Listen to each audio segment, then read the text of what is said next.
எல்லாருக்கும் வணக்கம். இப்போ பாருங்கள், இப்போ வாழைத்தார் வெட்டியாச்சு. இன்றைக்கி வாழைத்தார் வெட்டியாச்சு. வாழைத்தாரோட உள்ள ஒரு நல்ல மருத்துவ குணமான உள்ள பொருள் நம்ம எடுக்க போகிறோம். வாழைத்தண்டு தான். வாழைத்தண்டு வந்து எல்லாருக்கும் அவ்வளோ சீக்கிரம் கிடச்சிடாது. பாருங்கள் எவ்வளோ வேலை இருக்குங்க. வாழைத்தார் அந்த வாழை கட்டையை நம்ம தோல் சட்டை நல்ல பம்பு சட்டை உரிக்கிற மாதிரி உரிக்கணும்.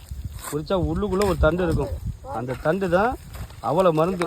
வயிற்று புண்ணுக்கு நிறையா மருத்துவ குணம் கொண்டது. இப்போ மோஸ்ட்லி எல்லாருக்கும் தெரிஞ்சிருக்க வாழைத்தண்டோட மகிமை. இந்த பாருங்கள், இதுதான் வாழைத்தண்டு. இந்த உரிக்கிறாங்க பாருங்கள். இது உள்ளே இருக்கும் சட்டை மாரி. நம்ம உரித்து அது உள்ளே இருக்கும். இன்னும் உரிக்கணும். இருக்க 2 தான். இப்போ 2 இதாக பீஸ் போட்டாச்சு. இப்போ ஒன்று உரிச்சிட்டு இருக்காங்க.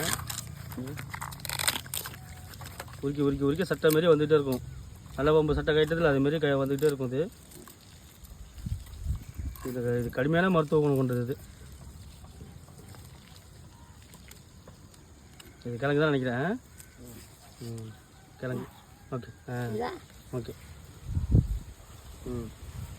இதெல்லாம் இங்கே கடையில் வாங்கினா ஒரு துண்டே வந்து எப்படியும் ஒரு 50 ரூபா 60 ரூபா சொல்லுவாங்க. பெரிய கட்டை. இது இன்னும் உரிக்காமல் இருக்குது.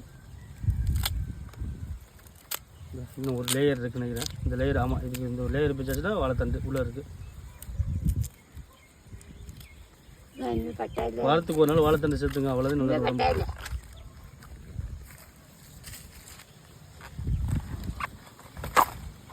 அதை உரிக்கிறாங்க பாருங்க.